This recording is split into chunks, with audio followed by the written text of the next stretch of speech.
Good morning, everyone, and happy Diwali to all of you. Thank you for joining us.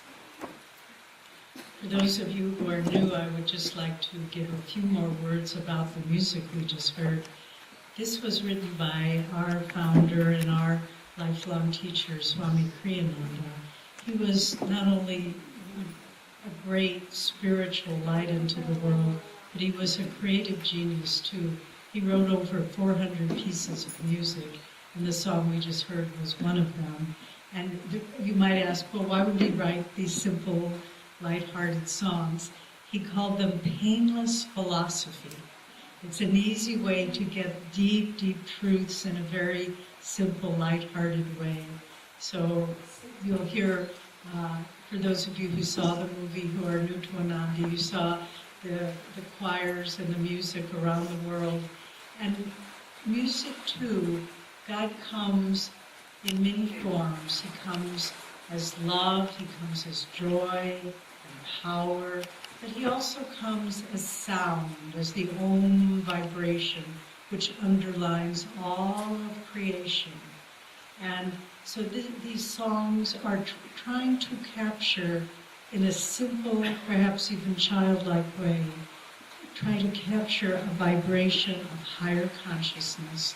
And by listening to them, by many of us who are members of Ananda, who are followers of this path, we always are listening to them on a CD disc or whatever, just because they keep your mind uplifted. So our topic today, we were speaking that God comes in different ways. And one of the most beautiful ways he comes, and this runs through all religions, and he comes as light. He appears to seekers, to deep meditators, of all devotees of God around the world. He appears as light. There's the beautiful chapter in Autobiography of a Yogi written by our Gurudeva, Paramahansa Yogananda, where he's just a small boy and he's sitting in his room, meditating on his bed, and all of a sudden the room is filled with light. And he can feel it's not just light like sun or electrical light, but it's a conscious light that seems to, external light, even from the sun, shines from an external source onto an object. But this light seemed to shine, that Master Yoganandaji saw in this experience, seemed to shine from within, him within all creation. And it was conscious, as I said. And he spoke to this light and he said, "Who are you?" And a voice as though resonating from all creation said, "I am Ishvara. I am light." And the young Yoganandaji said with all of his heart, "I want to be one with you." And of course, that was the story of his life, to become one with the light, so that no matter where he went, that was all he saw. And our beloved Gurudev, we've been disciples of his for many, many years now, decades. And he came from Mother India in 1920, and he came to America, not by his own volition, but he came because it was the wish of Babaji, the head of our line of gurus, and it was the wish of God that the teachings of India be brought to the West, because what the great spiritual seers and prophets have said is that there will be a merging of, Yoganandaji said, the material efficiency of the West and the spiritual wisdom of the East, that these two would join and lead the world into a higher age. And so Yogananda was, one might say, at the forefront of that mission, to bring the light of India, the light of the great Himalayan masters, and bring it into the materialistic West, one might say, bringing the light into the darkness. But he was received mainly with open arms. It wasn't entirely that way. He was a Hindu, an Easterner with long hair, orange robes. And at first there was some degree of resistance, skepticism, doubt, criticism, all of these things. But little by little, people began to feel and recognize the light that he brought, that there was no ulterior motives on his part, no hidden agenda, other than to just spread that light out into the world. And in the 1920s in America, he was the most popular lecturer on the lecture circuit, as they say, bringing his teachings to thousands of people in cities all over America, tirelessly for the first almost 10 years, not quite 10 years of his mission in the West. He just went back and forth across America on what he called his spiritual campaigns, lecturing to 3,000 and 4,000 people in the largest lecture halls in America. And sometimes there would be lines around the block. And there are just beautiful pictures of him, Carnegie Hall, Radio City Music Hall, Boston Auditorium, and you can trace his steps, all Chicago, Colorado, Seattle, Denver, San Francisco, Los Angeles, back and forth, with no other purpose than to awaken the innate spirituality in the West, starting in America. And his autobiography was written while he was there, published in America in 1946. That was, I admit, that was the year I was born. And I like to think that just about the same time that the autobiography came out, and I like to think that I could feel its vibrations coming, about to be born on this world, and I thought, okay, Master, I'm coming. If you're going to start your mission up again, here I am. And many of us in the early generation that came to Ananda were born right around that time of the birth of the autobiography of a yogi. And after these tours back and forth across the country, he was able to acquire a headquarters outside of Los Angeles. He called Los Angeles the Benares of the West. He said, and interestingly, he said, great spiritual masters lived in that area in a higher age. If you go there now, you may not believe that. But sometimes we have a very nice center in Los Angeles, Ananda Sangha, and walking around Los Angeles, it's very much like a circus all the time, but nevertheless, there are beautiful vibrations there. And if you go to the places where Master lived, his body is entombed there at a beautiful park area. If you go to those places, you can feel the vibration. In fact, there's a very interesting story. His body is entombed in a place called Forest Lawn in Los Angeles. And two of our members from our large community in America, Ananda Village, went to visit there about a year ago. They went to pray at Master's tomb. And an interesting thing happened there. One was a mother, and she brought her 19-year-old son, who was going to move to, who had been born and raised in the Ananda Ashram spiritual community in California, but he was going to start school in Los Angeles. And she said, let me go with you, I'll help you get set up. And he was a young man and not really sure he wanted to follow the same spiritual path as his parents did, but he was open. And so the mother said, come, let's go to pray at Master's tomb and ask for his blessings on your life. And so they went there, and Master told us that he had been in a former lifetime, at the time of 1066, he had been the spiritual warrior, William the Conqueror, again bringing it from, coming from Normandy, bringing a new light that started a whole new kind of government that transformed. Up until that time, it had just been a feudal government. He began bringing a united vision of how to rule a country. But he was a great warrior as William the Conqueror, William the Norman. And so this woman, Sita Bai, and her son went to pray at Master's tomb. And she, after meditating there, she pronounced and she told her son, go to the tomb.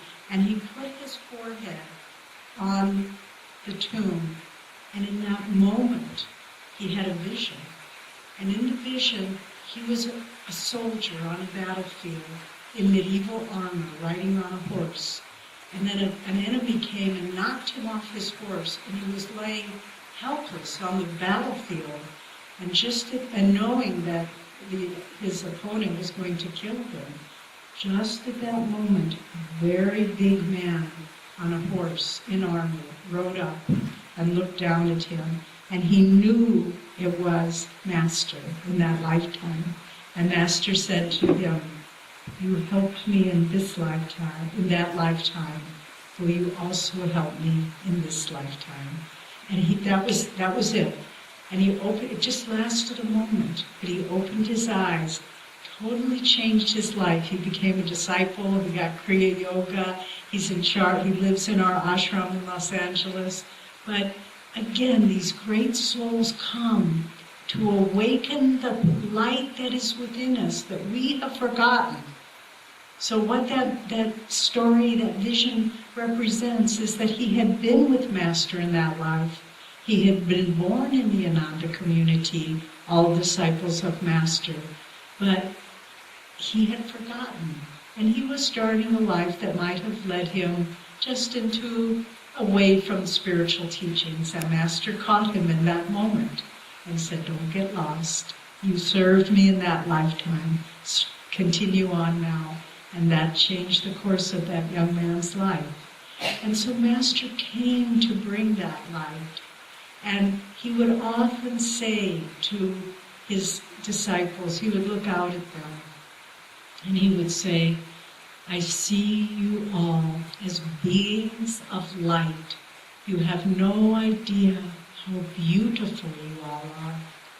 And that is how he saw us.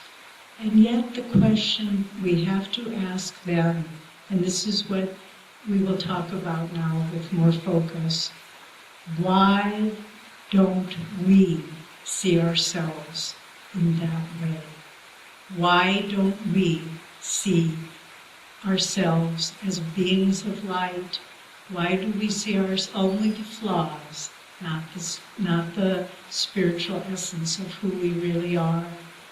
And luckily for us, Yoganandaji explained why this is so, and how we can begin to see ourselves as beings of light.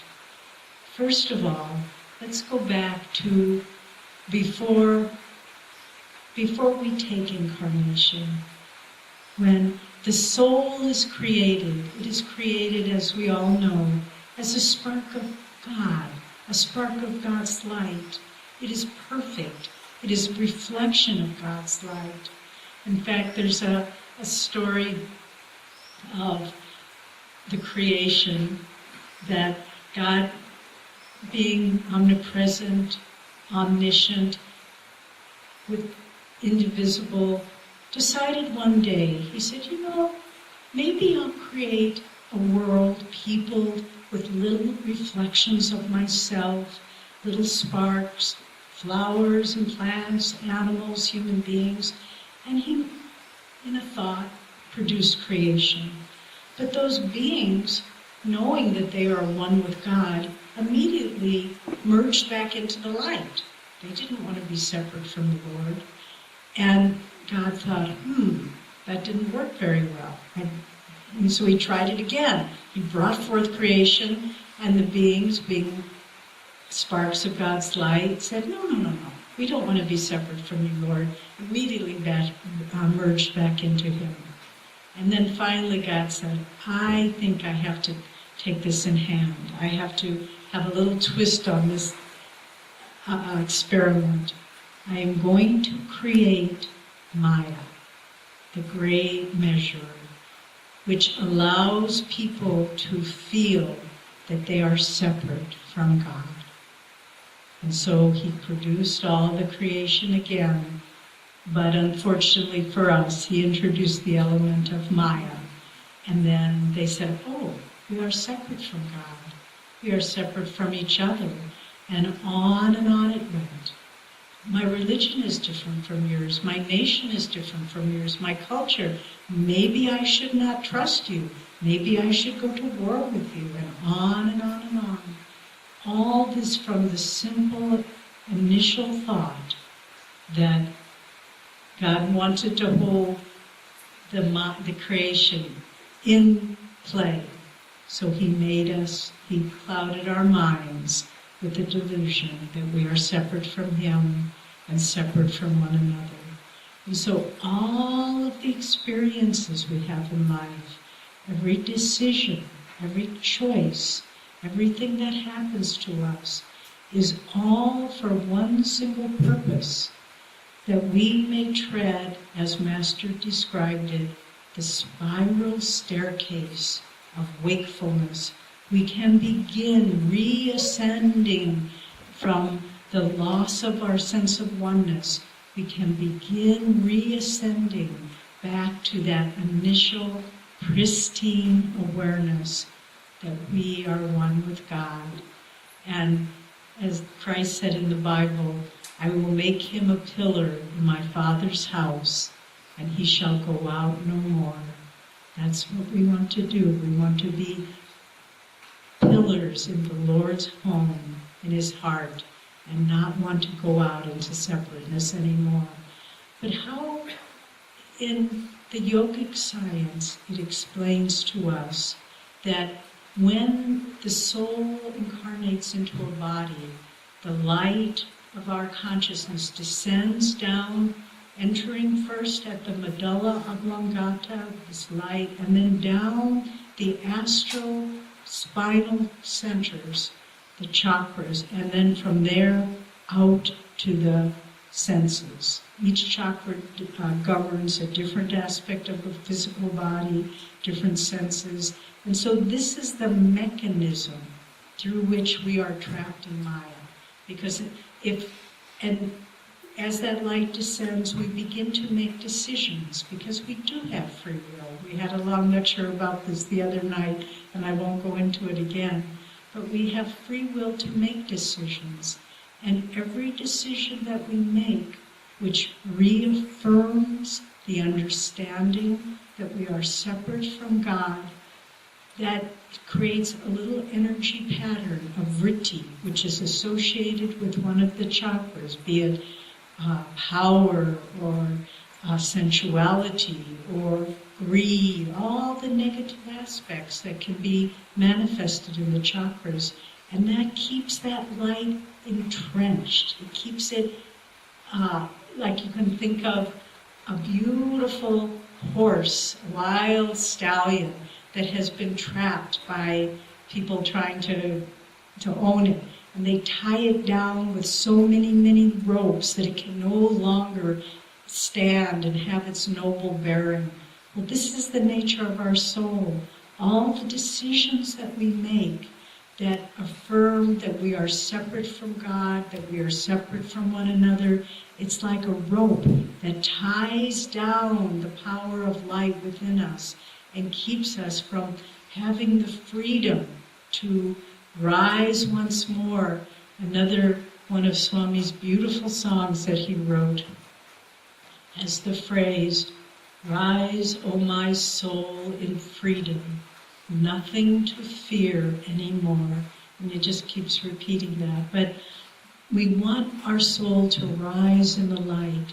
And this is where the practices of yoga and meditation, and most especially Kriya Yoga. If you're not familiar with Kriya Yoga, start by reading the chapter in Autobiography of a Yogi where Master describes Kriya Yoga. And if you're interested in learning the technique itself, which I can't tell you. If there's one thing, the most important thing I could tell you this morning is learn to practice Kriya Yoga. It will change your life. If you want to learn the technique, you can learn it either here, we have classes, or in our Pune City Center, where you can prepare for this initiation. But the practice of these yogic techniques begins to dissolve all these little vrittis, these vortices of energy, and the light becomes free. The light, we're able to move and make the choices that we want. Have you ever been in a position, I know I certainly have, where I know what the right thing is to do? Maybe it's to be kind to someone, or to give something, or to have a longer meditation. But there's something in me that says, no, I'm not going to do that. Once, we have a grown son, very fine young man, and once when he was little, he was talking about something that happened at school, and some children had been mean, and his father was saying to him, you know, if someone is unkind to you, you still have to be kind in return.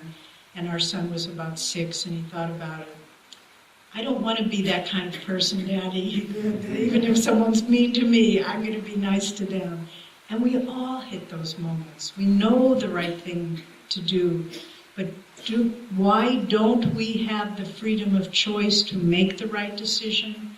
Because our soul nature is tied down by the samskars of past incarnations.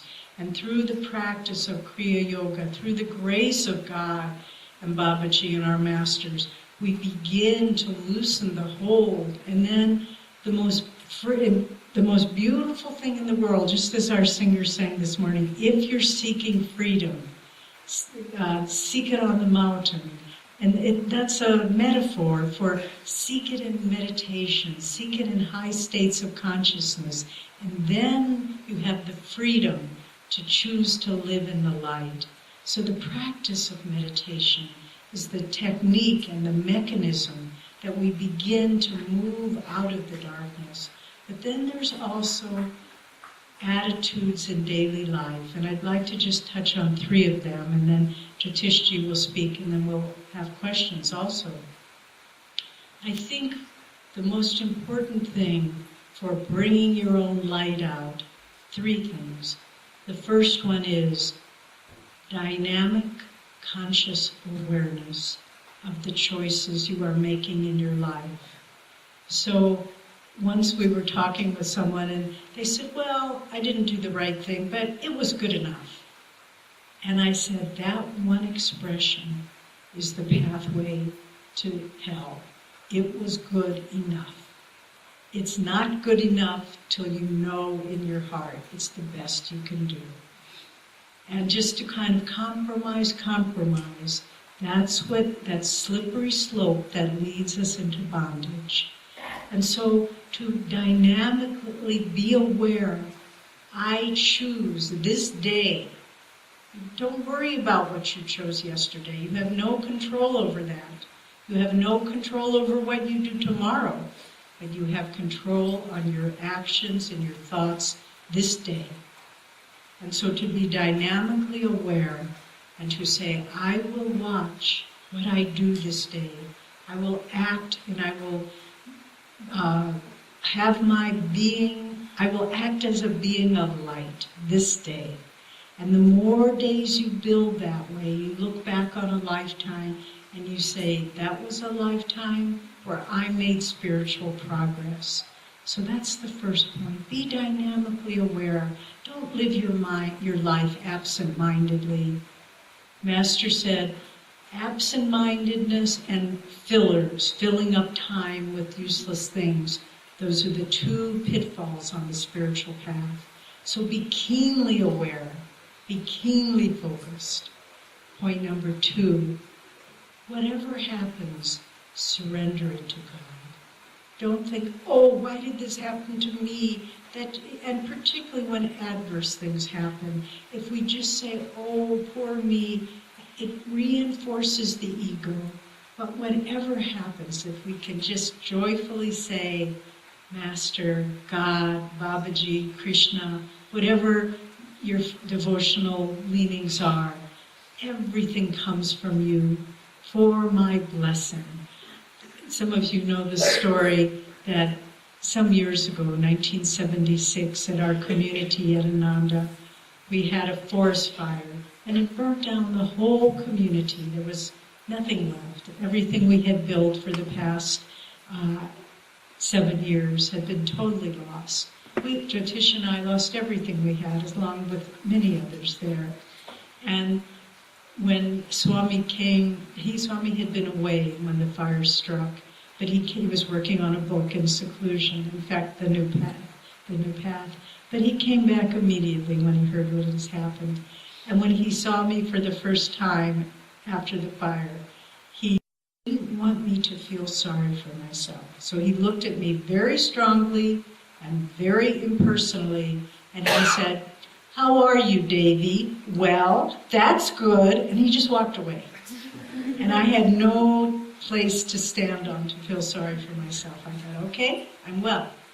But then several weeks later, when he knew we had regained our equilibrium, he wrote me a little note, and he said, "I'm so sorry for the loss that you all sustained, but always remember what God gives, you take."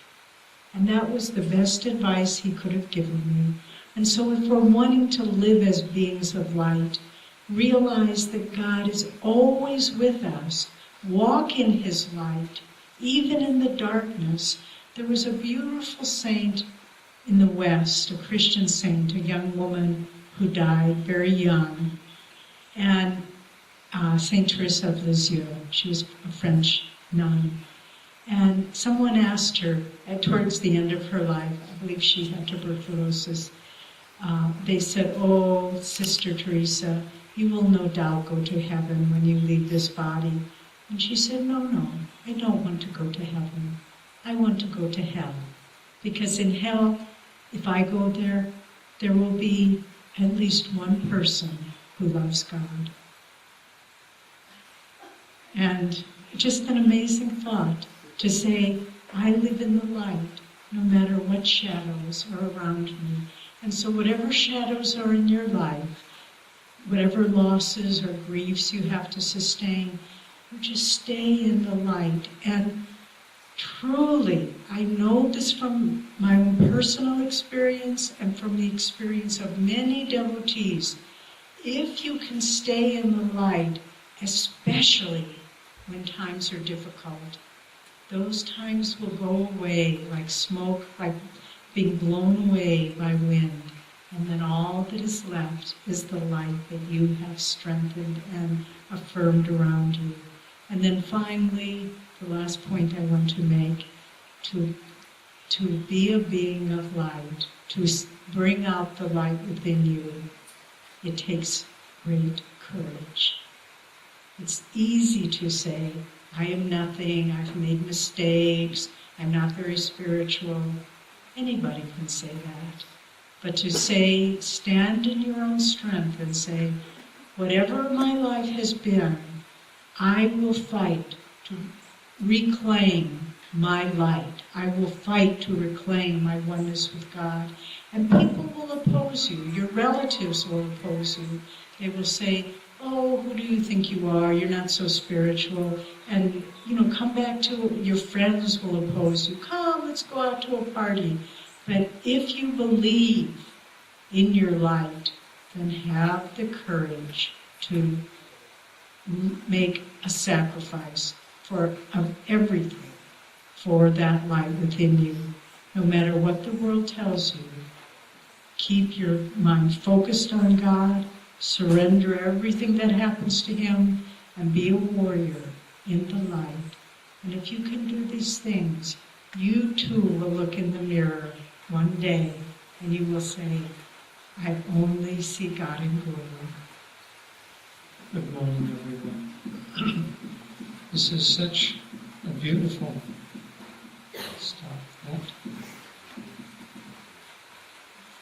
This is such a beautiful topic. We're tying it in with the subject of light, but also because of Diwali, we're talking about it this weekend in particular. And through all religions, through all of recorded history, there has been used the symbol of light in different ways. Here, and I'll talk about a few of those symbols, but also the inner meaning, and then more importantly, how we can apply that inner meaning to our life and our practices. So I'll just start by, we look here, there's a light there in front of Swamiji, another one here, 3 more lights on the altar. Wherever we have an altar, there is normally light burning or light shining on that altar. And that represents, this afternoon we're going to talk about and then do a ceremony that Swamiji wrote many years ago called the Festival of Light. And there is a phrase in that ceremony of offering up the little light that is in you to the greater light of God. And that's what this represents, the little candles that are there on the altar. They represent the light that is within us, offered to the greater light that is God. Now, if you kind of pull back a little bit and ask, what does light represent? Light represents energy. This whole universe is made of energy. And so one of the symbols of energy, one of the ways energy manifests, is through light. Master has a whole chapter in the autobiography of a yogi about light because it's a very particular part of the physical universe. At this time, as far as scientists can tell, nothing in the universe can move faster than the movement of light. So the speed of light is the constant on which we base many of the mathematical aspects of science. The most well-known, perhaps, is E equals mc squared, which is the great formula of Einstein in relativity, where in this age he said basically in that formula that matter is not just matter. Matter can be converted into energy. And because there's an equal sign between m means mass or matter, equals mc squared. So the formula goes both ways. So energy can be made into into matter, and matter can be made into energy. And the matter being made into energy in this is the constant there, c squared, is the speed of light squared. And so there's some aspect of the speed of light which is the constant upon which this universe has been built. And it's very interesting. We saw a documentary many years ago on Einstein's life, and one thinks of him as being a mathematician or a scholar or someone who just worked in kind of cold, hard facts. Quite the opposite. He was obsessed with light. He thought about it for years and years, and he would lie awake at night thinking about light. And finally, by that deep, deep concentration on the aspect of light in this creation, the laws of light, the laws of creation began to be revealed to him. And so this dwelling on light, all of a sudden he had the realization that light was central to the whole of the universe and was the one constant on which everything else could be built and judged. There's an interesting story thinking about concentrating on something. There was a great, great botanist in the early years in America named George Washington Carver. And he was a Negro who lived in the South, but he was a brilliant and a great saint. He would go out in the mornings and he would walk in the countryside and he would concentrate on the plants. And he said the plants would speak to him. He said, anything will speak to you if you love it enough. Isn't that interesting? And here Einstein was obsessed with and loved light. So light began to speak to him and to reveal its truths. But George Washington Carver would roam in the countryside, and he wrote this about himself. At one point he was walking in the countryside and he asked the question, God, why did you create this universe? And the answer came back to him intuitively, George, that's too big of a question for you. And so then he thought, God, why did you create me? And the answer came back intuitively to him, George, that's better, but it's still too big of a question for you. And then he said, God, why did you create the peanut? And God answered, now there's one that you can work on, George. And so he actually studied and worked with the peanut, and to the point where he really recreated the whole of the economy of the South of the United States after our great Civil War through the use of the peanut, because they began to plant peanuts. It was a wonderful food source, protein source, source of oil, source of healing aspects, and it really transformed the whole southern part of the United States. But because he was asking God, really, in the form of the peanut, reveal yourself to me. And remember, anything will reveal itself if you love it enough. So the candles on the altar represent a certain amount of energy. And what we're doing with that energy is to offer it up to a higher vibration or a greater mass of energy. And so the light little candle on the altar represents, for instance, the sun. And so we offer up the little light to the greater light of the sun. But there's greater light yet than the sun. Master, and this, I must say, as the expression it goes in English of my day, this blew my mind when I first heard it. Master said that the sun was the symbol of the spiritual eye, not the other way around. Not that the little spiritual eye that we might see is the symbol of the sun. The sun is the symbol of the spiritual eye. So this is the deeper and greater reality and the greater light.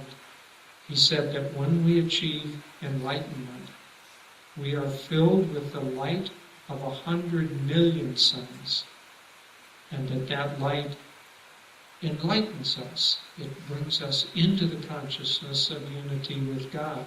And he said it doesn't burn, because it would burn the eyes, but this is interior, it's in our own self.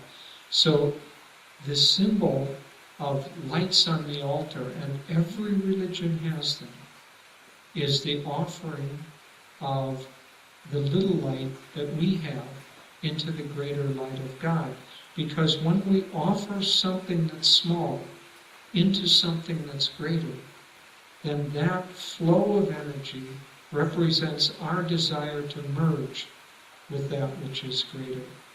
And so this is, even though it may be mechanical, we may not think about it, it's a deeply devotional act to light a candle and place it in front of the image of God, because that represents offering our light to the greater light of God, and the desire then, of course, to merge with that greater light.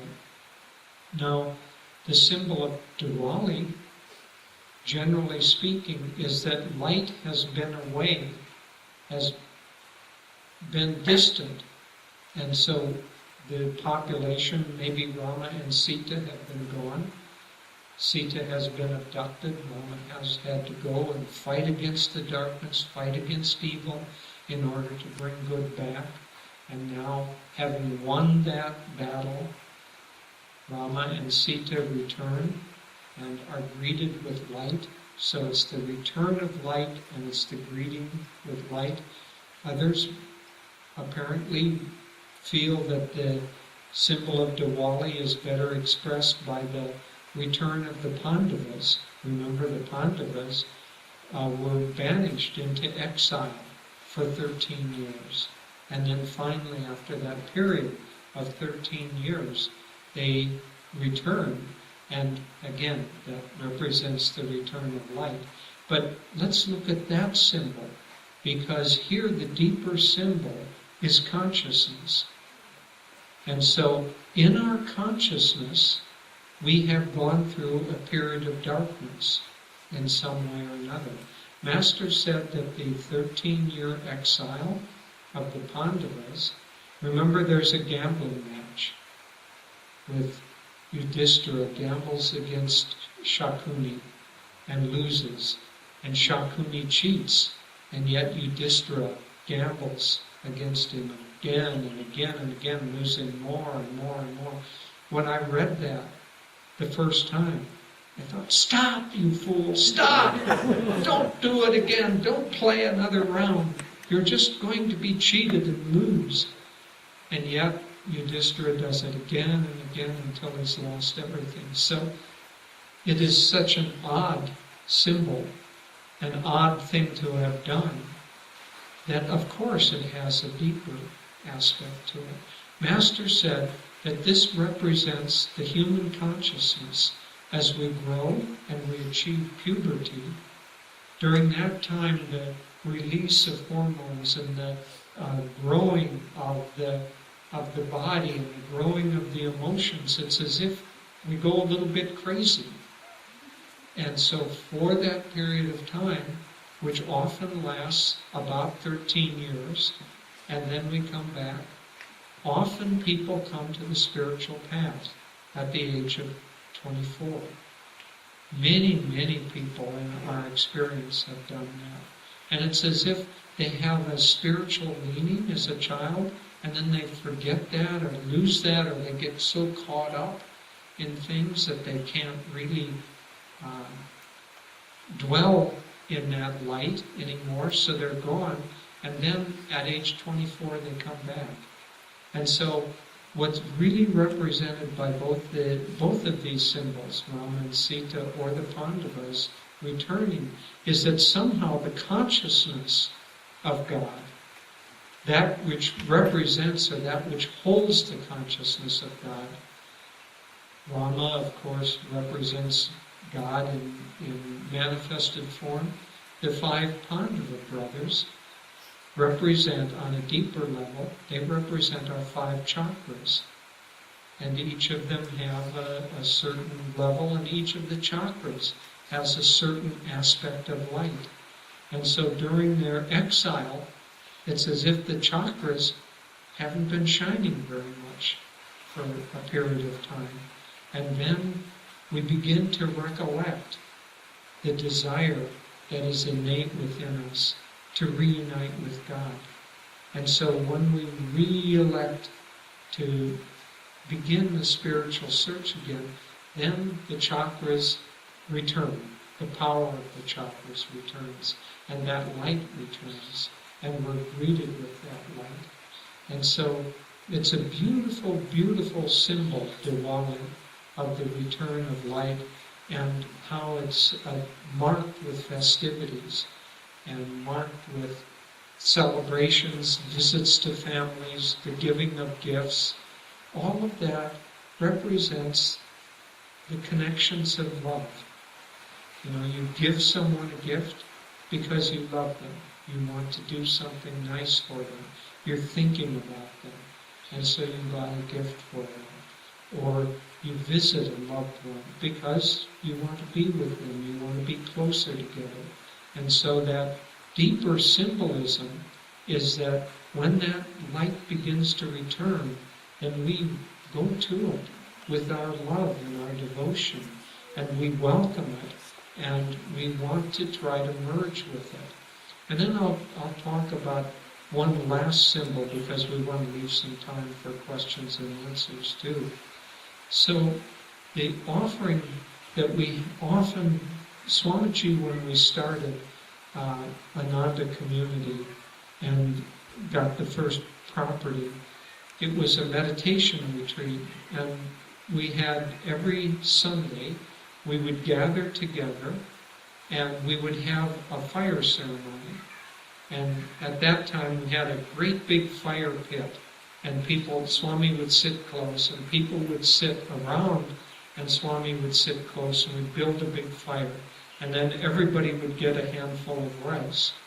And Swamiji first would, because it was inconvenient to get a handful of ghee, Swami did it on behalf of all of us. So he had some ghee, and we chanted the Gayatri Mantra 7 times. And after each repetition, he offered ghee into the fire. And he said that the ghee represents purified butter, symbolic of the purified emotions of our heart. And so we purify those and we offer them into the fire. And then he would chant the Mahamrityunjaya mantra, and at the end of each repetition of that, he would throw a handful of rice in, and everybody would throw rice into the fire.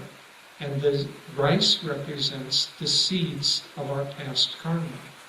And so if you take rice, a handful of rice, and go out and plant it in the fields here, if it's viable rice, it will grow, and that plant will produce, one seed will produce a handful of rice, or a small amount of rice. And so it is with karma. You take one seed of karma, and you plant that in the right circumstances, and something happens. It brings about some incident in our life. And if we react properly to whatever comes to us, then we burn up that seed of karma. Let's say that in a past life we have had a volatility that burst easily into anger.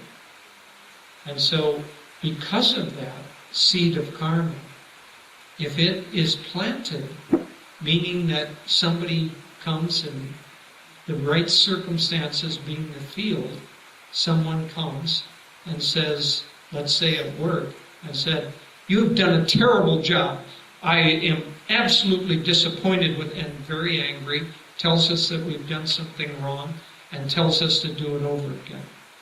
Now, if our emotions are completely under control, if we were really, really, really under control, we would say, "Thank you, Rob.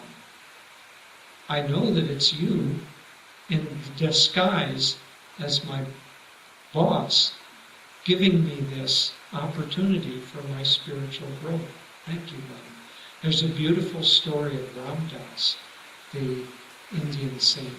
And he, of course, did Ram Nam over and over and over again. One time, it was a stormy night, and it was dark, and he had found a little bit of a hut to stay in. And all of a sudden, the door burst open, and this kind of crazy man came in. His eyes were wild and all disheveled and hardly dressed. Thank you. And he said to Ram Das, "Give me that cloak." And he had a little shawl, and Ram Das gave it to him. And then he saw that Ram Das had a little begging bowl. He said, "Give me that bowl." And Ram Das gave it to him. And the only other things that Ram Das had were the little notebook where he wrote over and over and over again, Ram Nam. And so this crazy man didn't want that, and fortunately didn't want Ram Das's loincloth either. So he took everything that Ram Das had and he left. Well, when Ram Das's disciples came in the morning, they were outraged, and they grabbed some sticks and they said, we're going to go out and find that crazy fellow and we're going to give him a good lesson. And Ram Dass said, what kind of mad fools are you?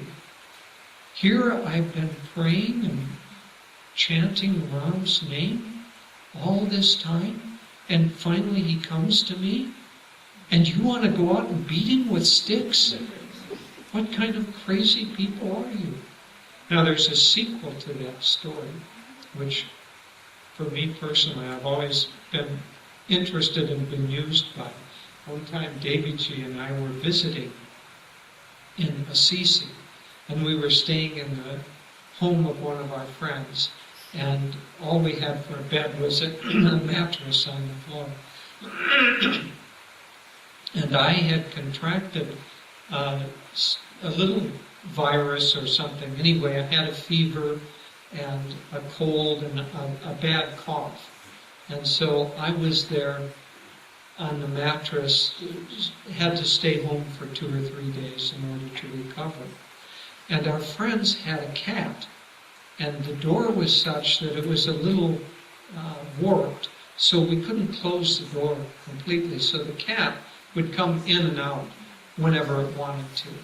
And so Davy had gone to lunch, and after lunch she brought me back 3 chocolate chip cookies, which I have always enjoyed.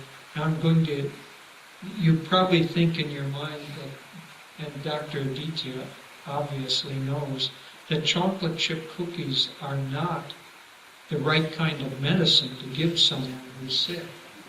But I'm going to correct that flaw in your thinking. See, what is it that truly heals us? Is it the medicine, or is it the flow of life force? Obviously, it's the flow of life force. And so I ask you, what's going to allow your life force to flow better? A spoonful of bitter echinacea juice, or a nice chocolate chip cookie? So I submit to you that chocolate chip cookies are in fact a good healing method. So Davy had brought me 3 pieces of medicine, and I had them on a plate beside me. But while she was gone, I was rereading this beautiful book, In the Quest of God, by Ram Dass, and I had reread this beautiful story about him and the madman. And so I just had taken a little nap, and I woke up to look down, and I saw that the cat had come in and had eaten one of the cookies. And so I said, bad cat, bad cat. And I picked it up and I put it outside and tried to close the door as well as possible. And then I drowsed off again. And again, the cat came in and ate a second cookie. And so I said, bad cat, bad. I told you not to do that. And I put him out again. And again, a third time, I woke up and he had eaten the 3rd cookie. And I was about to throw him out again. But then, instead of just sitting there placidly, he came up and he sat on my forehead. As if, can't you get the point of this story? And I said, oh, thank you, Ram. Thank you, Ram. Because whatever God brings to us, we should accept that as wrong. And so the seeds of karma that come to us, that we ourselves have planted in the past, when an incident happens in our life, remember that is Ram coming to you in disguise as a cat or as a madman or as a boss at work in order to free you from some delusion, from some hitch in your energy. And so the offering, this offering of the rice into the fire, or the ghee into the fire, represents the offering of our past karma, which we want to be burnt up and purified. Or the offering of the ghee, the offering of the calm and purified emotions of the heart. That's why I said if we were really, really, really enlightened, we would see the boss as a form of God. But mostly our emotions are not, our reactive process are not under control enough for us to be able to see that. And so therefore, we see it as separate from ourselves, as unfair to us, as a terrible person, and we reject it. But the symbol behind this, see the outer fire ceremony is representative, the outer fire is representative of the light of the spiritual eye. And in the act of meditation, one of the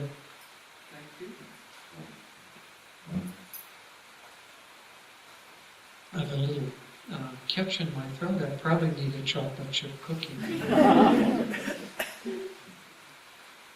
In the act of meditation, and most especially in Kriya Yoga, the flow of energy in the deep spine, one goes through the heart center and purifies our emotions, and then, especially if the heart opens up and the pure emotions of the heart connect between the heart and the kutastha, the light of the spiritual eye, that's almost there for enlightenment to take place.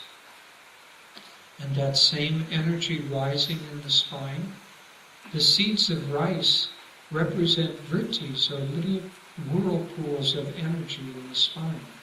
And so the rising energy brings those and brings them up to the kutastha, to the light of the spiritual eye.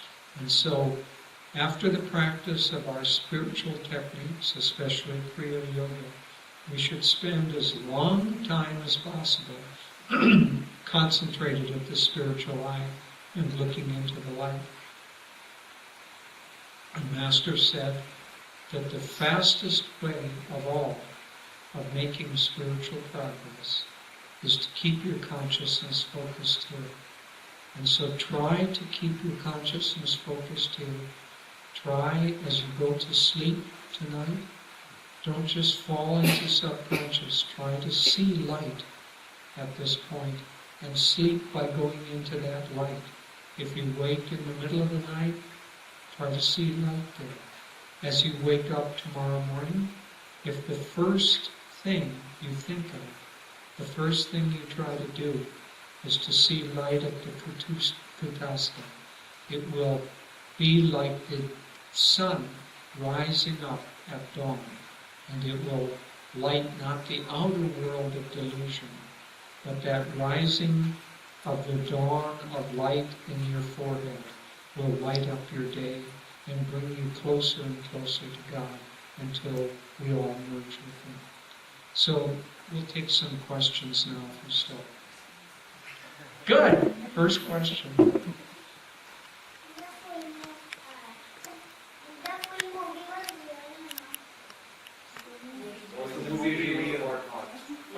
The movie was absolutely real.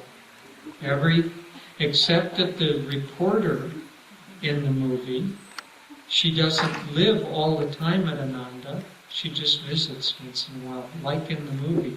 But she also loves God. But all the things that were there, the goats, and all of the dancing, all of that, and maybe someday you can come and visit Ananda in California. That beautiful scene when the two people were dancing, the song was Life is a Dream. That's a young man and a woman who were both born at Ananda, grew up there, and then they went on to become dancers independently, and so they were the dancers in the movie. Thank you for your question. That was good. The symbol of Ananda, could you kindly explain? The symbol of Ananda that you have there. Yes. Why don't you, let's see, does everybody know the symbol? Is there one? You've seen in the movie. Oh, I've seen it Okay. on TV. Yes. So, Yes, I need to have one for Glen's. Bara is wearing. Okay, there I am. Okay. So I'm going to demonstrate. This represents a kind of a hillside. This is called the joy symbol. And Swamiji drew this in meditation. So, this is called the joy symbol, and Swamiji drew the image in meditation, or the image came to him. So he wanted a physical symbol that represented joy.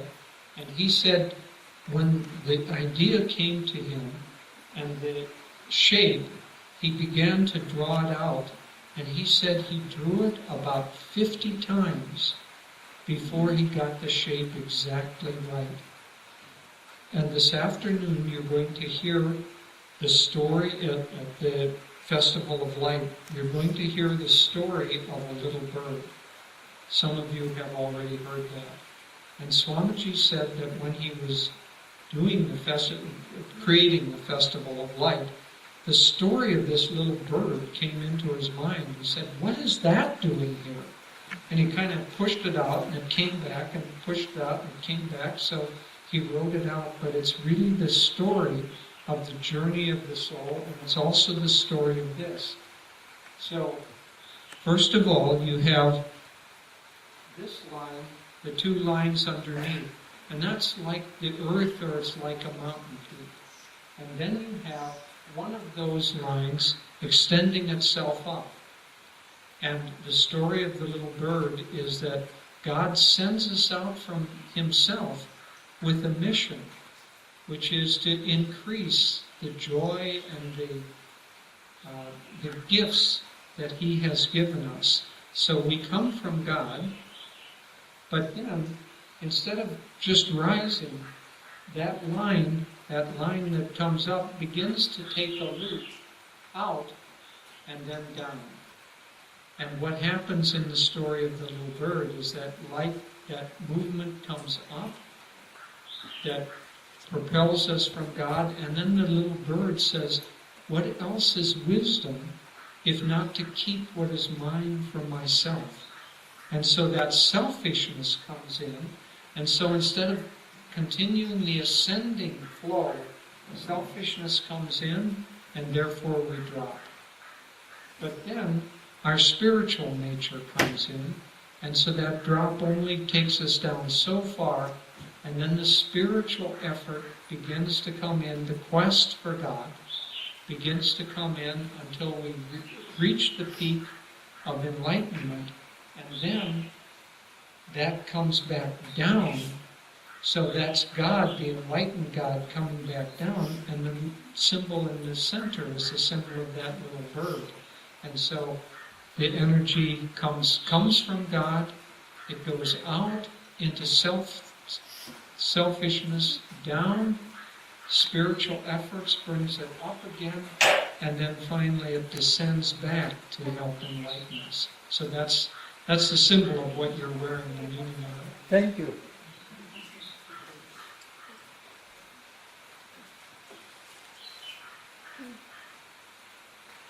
Can I ask you something about this place? Yes. I've gone along with Devendra in the morning, and we have seen the place. We see a monastery up there, a men's monastery. Like, I was just curious, why do you have a men's monastery? Well, women are not allowed. Well, Women are not allowed. no, women are allowed. There's not at the men's monastery. Oh, no, we just happen to have had more energy here in the beginning for a men's monastery. We also built a building, but it never got completed for a women's monastery. But we only had 2 or 3 women who at the same time were interested. And now most of the women who are interested are living in Bangalore. And One exception. oh, with one exception. No, several exceptions. Yeah. But so Swamiji very, very much would like to have an element of Ananda be a monastery. Because there are many people on the spiritual path who, that's from the past lives, that's the kind of life they have led in the past, and it's right for them just to continue in this life. And so we would love to have both a men's monastery and a women's monastery. At Ananda Village, we have a men's monastery with about 10 young men, mostly young, some older, living together, and it's very vibrant. And so, There's also a women's women's, monastery. yeah, women's monastery With too. about, I don't know, about 8 or 10 women live there. So it's just because it's a little longer established, that's all.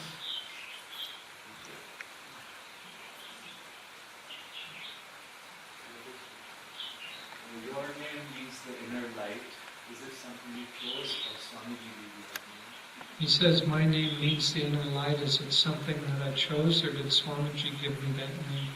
Swamiji gave me that name, and for me in the most peculiar manner, because it was the first time he had given a spiritual name to anyone.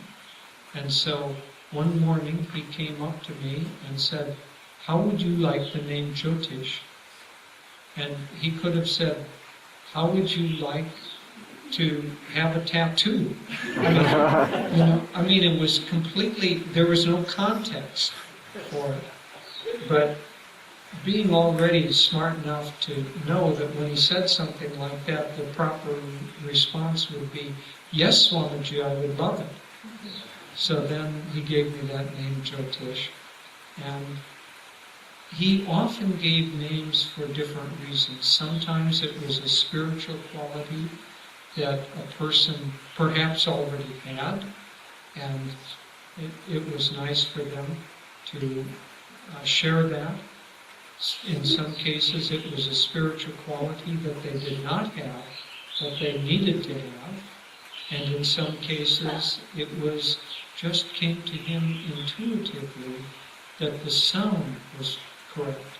And Devi has a couple of interesting stories about that. How she got her name and a time when she was young. So, maybe some of you know this story, but when I had a very clear memory of when I was in the second form, probably about 8 years old, and I was writing my name on a piece of paper. The name my parents gave me was a name not common in India, Phyllis. It's more of a Greek name. And so I was writing that on a piece of paper. We were learning how to print. And I looked at that name and I thought, that's not my name. And I was very confused and I thought, well, then what is your name? And I thought about it and I thought, well, it's something like Debi, D-E-B-I, but not with a B. So there's another letter there that's supposed to be not the B. And then about 14 years later, Swami came up to me, this was again unsolicited, and he said very strongly, I'm going to give you the name Devi, and it means Divine Mother, and you'd better live up to it. And just like that, I was 22 years old. And and then later that day, I remember that moment in childhood where I was looking for my name. And so what that says to me is, each soul has a particular vibration, and there's a name that is aligned with that vibration that helps affirm your own higher self. So that's why the names and stories about them. And personally, I've always been, I would say, almost most attracted to in meditation to the quality of light. More so that, God manifests in different aspects. And there's just something about light. So Swamiji was tuning into that. And I don't know, he was such a gift to all of us. And these names are one of the little gifts that he gave us. Well, maybe one more question if there is one, and then we will have a meditation. We'll hold you every day and see sleeping in Okay, you win. I'm just curious to know if you ever celebrated Diwali, Ananda Village, and what you would do. Actually, yes. Yes. We have so many people from Ananda Village have been to India. And so it's not like the customs are different. We'll have a kirtan, meditation, beautiful altar, decoration, and lights. So it's not very different. We have a lot of people at Ananda Village who are in Western bodies but have Indian souls. And so all they need is a little touch of India, and all of a sudden they're right back in their Indian incarnation. So many people love to celebrate that. I just want to share one last story and then we'll take a break. And this is about our dear friend Hari, who's with us. And Jayaji told us this story, and I just enjoyed it so much. I've always remembered it. Jayaji helped create this community. He's one of the early founding members of Ananda Village, and he and Hari would take every day when they were first starting the construction here. They would ride from Pune City here and back at the end of the day on a motorcycle. And that's not easy in itself. But Jayaji said that every day Hari would say, Jayaji, we have a big problem. Whatever the water or the road or the electricity, we have a big problem, Jayaji. And Jai would say to Hari, well, Hari, what do you think we should do about it? And Hari would say, well, we could do this. And Jayaji said, that's exactly what we should do. And so in his humble, silent way, he figured out how to get everything going here. So, okay, one more question.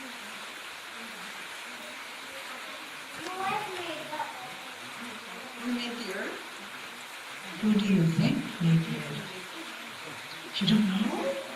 Take a guess. Human beings? God made the earth. In fact, there's a story there's a book called the Christian Bible, where it said that God made the earth and it took him 7 days to make it. He made the sky, and he made the water, and he made the animals, he made the earth itself and the animals, and finally he made the people on the earth. And so only he was, you can think of it, he was out in space before he made the earth. And then he made the earth as a place that we could all live. And he made it beautiful.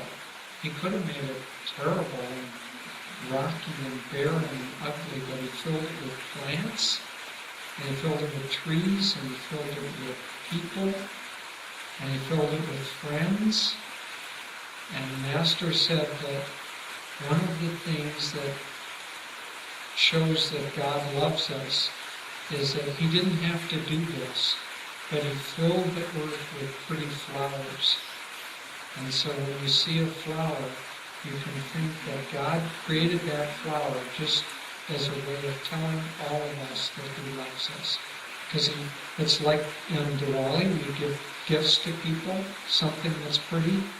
So he loved all of us, so he thought, what can I give them that's pretty, but that will keep coming back again and again? I know, I'll give them flowers. And so he gave us flowers because he loved us.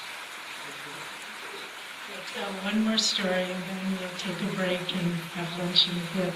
This is a true story that happened to a little boy who was in school, and they were in second form, and the teacher gave them out papers and crayons and said, now you draw a picture of anything that you want. And so then the teacher was walking around, and some of the children were drawing a picture of their house or their mother and father or trees in the sun. And then she came to one little boy, and he was really thinking. And she said, what are you going to draw? And he said, I'm going to draw a picture of God. And the teacher said, but no one knows what God looks like. And the little boy thought about it. He said, they will in a minute.